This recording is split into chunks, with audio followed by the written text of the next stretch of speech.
दोस्तों, Indian railway finance corporation limited यानी IRFC की बात करें तो लोगों को इसने पूरी तरह से चक्कर में डाल दिया है।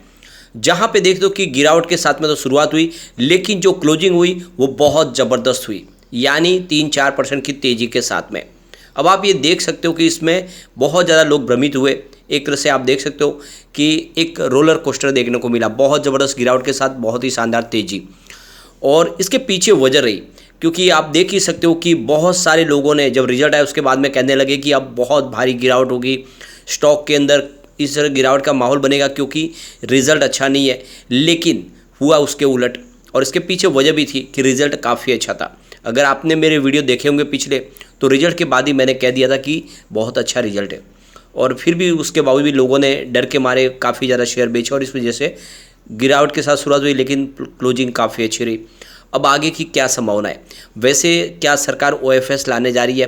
क्योंकि ऑलरेडी इससे पहले देखें तो ओएफएस लाया गया था आरवीएनएल के अंदर। अब जैसे कि इसकी प्राइस भी बढ़ चुकी है, तो क्या सरकार ओएफएस ला सकती है? उसको समझने की कोशिश करेंगे इस वीडियो के माध्यम से। और क्या इस समय सरकार वेट करेगी इसके प्राइस बढ़ने की? क्योंकि आने वाले समय में जिस तरह से कारोबार बढ़ रहा है तो प्राइस बढ़नी तो लाजमी है। और सिर्फ जो सबसे बड़ी बात है कि जब रेलवे के शेयर दौड़ते तो बहुत तेज़ी से दौड़ते, तो आगे की क्या संभावना है? इसके अलावा एक बड़ी अपडेट और निकल के है जिसको इस वीडियो के माध्यम से डिस्कस करेंगे। लेकिन फ्रेंड, उससे पहले अगर आप पहली बार हमारे चैनल पे आए तो चैनल को सब्सक्राइब कर दीजिए, एक बेल आइकॉन दबा दीजिए ताकि जब भी नया वीडियो बने पहला नोटिफिकेशन आपको मिले। वीडियो पसंद आए तो लाइक से जरूर कीजिए। चलो फ्रेंड्स, वीडियो स्टार्ट करते हैं। मैं हूँ आपका दोस्त एसबी दवे और हमारे अपने चैनल ऑनलाइन कमाई में आपका बहुत बहुत स्वागत है। सबसे पहले अगर हम बीएससी फाइनेंशियल सर्विस की बात करें तो कल 9437 के स्तर पर क्लोजिंग थी, जहाँ पे 0.36% की गिरावट थी। तो इस बात को आपको खास ध्यान रखना है कि बीएससी फाइनेंशियल सर्विस में गिरावट थी, उसके बावजूद भी आईआरएफसी के स्टॉक ने कमाल किया है। आप ये देख सकते हो स्टॉक की शुरुआत तो 48.65 पर हुई, निगेटिव शुरुआत हुई, क्लोजिंग थी 48.90 पर। और फिर देख सकते हो कि पैनिक सेलिंग शुरू हुई रिटेल इन्वेस्टर की, और ये स्टॉक 44.85 तक लो में चला गया और लोगों को लग रहा था कि इसमें बहुत ज़्यादा भारी गिरावट होगी।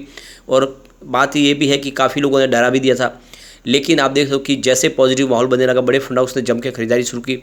इसने 51.30 का हाई बनाया, और आपको ये पता ही है अगर इसके हाई की बात करो 52 की ऑलरेडी, तो स्टॉक तो 51 के ऊपर चला गया। तो देख सकते हो कि जो गिरावट थी वो सारी खत्म भी हुई और एक अच्छी खासी तेज़ी बनी। जो क्लोजिंग है वो भी बहुत ऊपर रही 50.60 पर, 3.48% की ज़बरदस्त तेज़ी के साथ में। तो एक तरफ बाजार में गिरावट, बीएससी फाइनेंशियल सर्विस में गिरावट, उसके बावजूद भी प्रदर्शन बहुत अच्छा है। अब बाजार के लिए जो सबसे बड़ी जो बैड न्यूज़ है वो ये है कि एफआई फिर से बिकवाल बन चुका है और काफ़ी भारी मात्रा में वो बिकवाली कर रहे हैं। देख सकते हो कल 7,334 करोड़ का उन्होंने नया इन्वेस्टमेंट किया, लेकिन सामने 9,658 करोड़ की बिकवाली कर दी। इस तरह से उनका जो बिकवाली का आंकड़ा निकल कर आया वो 2,324 करोड़ का है। और 11 अगस्त को भी उन्होंने 3,073 करोड़ की बिकवाली की थी। 2 दिन में ही आप देखें तो ये जो बिकवाली है 5,000 करोड़ से ऊपर की है। और पिछले 2 ट्रेडिंग सेशन में देखा था 9 और 10 तारीख को उन्होंने कुछ खरीदारी की थी। लग रहा था कि वो बाजार में खरीदार बनेंगे, लेकिन ऐसा हुआ नहीं।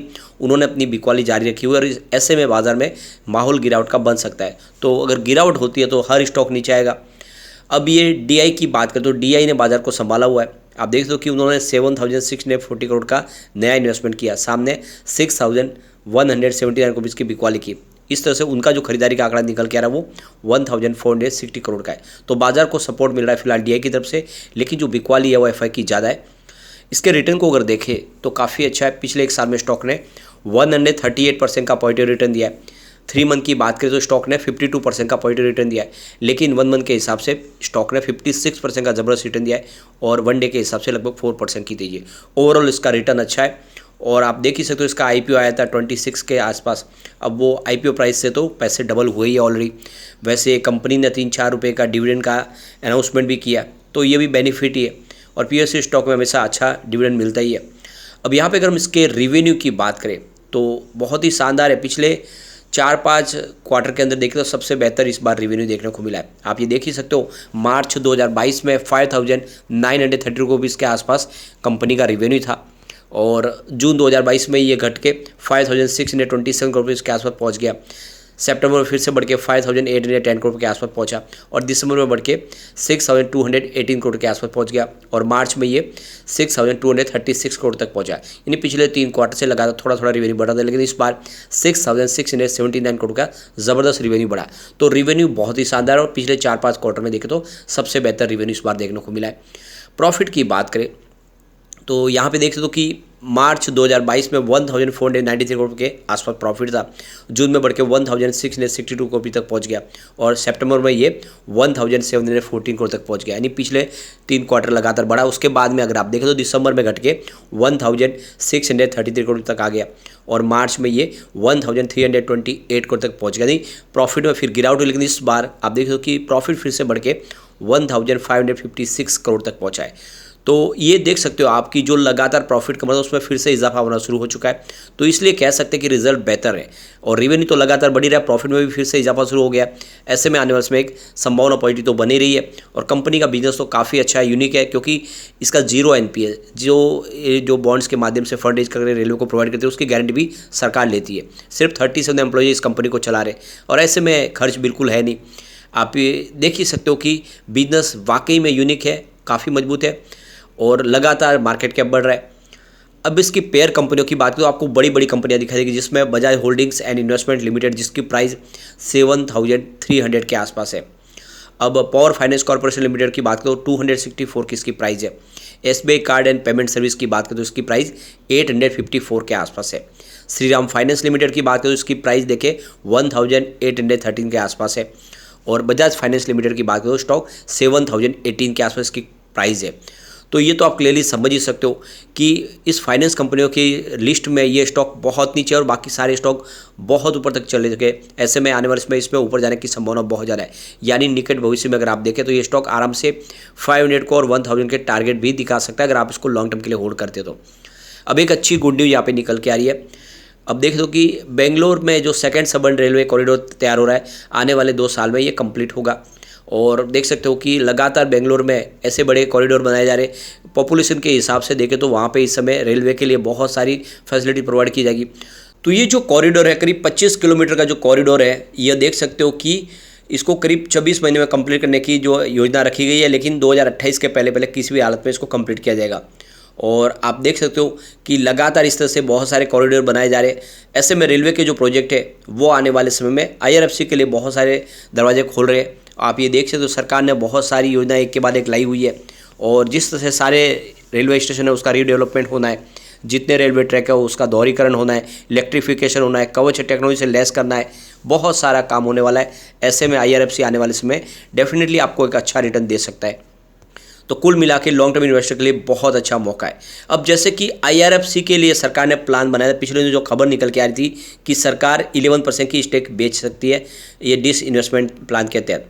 तो अभी फ़िलहाल देख सकते हो कि ऐसी संभावना नहीं है, लेकिन पिछले दिनों बात निकल कर आई थी कि जल्दी इसकी जो लिमिट है इसको 75% पे लाई जाएगी, क्योंकि पब्लिक लिस्टेड कंपनी में जो प्रमोटर होल्डिंग है वो 75% के ऊपर नहीं रह सकती और यहाँ पे 86% की होल्डिंग है तो 11% की स्टेक बेचनी होगी। तो क्या इस समय इसकी प्लानिंग को लाया जा सकता है, क्योंकि प्राइस बढ़ चुकी है। आप ये देख ही सकते हो कि प्राइस जो है अभी ये 50 के आसपास स्टॉक है, तो IPO प्राइस से डबल है। तो क्या OFS सरकार इस समय लाएगी? जिस तरह से पिछले दिनों उन्होंने IRFC का OFS लाया, लेकिन IRFC की प्राइस तो बहुत बड़ी थी, 30 रुपीज़ के आसपास जो स्टॉक था वो 140 के पास पहुंच गया, फिर उन्होंने OFS लाया। तो क्या इसकी भी प्राइस 100 होने के बाद लाएगी, ये हमें देखना होगा। क्या OFS जब आएगा तो ज़रूर, आप देख सकते हो कि लगातार सरकार अपनी होल्डिंग कम कर रही है, वहाँ से फंड रेज कर रही है, तो IRFC का OFS भी आएगा, लेकिन किस समय आएगा वो देखना होगा। तो जो पिछले 2022 में जो खबरें निकल कर आई थी कि 11% स्टेक बेच सकते हैं, उस समय तो प्राइस नीचे थी, तो सरकार ने वो प्लान था वो ठंडे बस्ते में डाल दिया, लेकिन अब रेलवे के शेयर में दौड़ने लगे, तो जल्द ही OFS की संभावना बन सकती है या फिर प्राइवेट प्लेसमेंट के माध्यम से भी सरकार इसकी इक्विटी को दे सकती है। ये आने वाला समय बताएगा। लेकिन लॉन्ग टर्म इन्वेस्टर अगर आप है तो आपको IRFC में इन्वेस्टमेंट करना चाहिए। इस रिजल्ट के बाद यहाँ पे एक तेज़ी की संभावना बनती है, इसको एक अच्छा ट्रिगर मिला है और आने वाले समय स्टॉक आराम से बहुत जल्द 100 को टच कर सकता है और निकट भविष्य में नहीं, आप उसको 5-10 साल के लिए होल्ड करेंगे तो 500 और फिर 1000 के टारगेट भी आपको दिखा सकता है। तो नजरिया लॉन्ग टर्म का लेकर निवेश आपको कर लेना चाहिए। लेकिन फ्रेंड, कोई भी इन्वेस्टमेंट करने से पहले अपने फाइनेंशियल एडवाइजर से बारे ले ले या अपना खुद का रिसर्च करें, क्योंकि मैंने वीडियो आपके एजुकेशनल पर्पज़ के लिए ही बनाया। वीडियो पसंद आए तो लाइक से जरूर कीजिए और चैनल को सब्सक्राइब कर दीजिए। Thank you.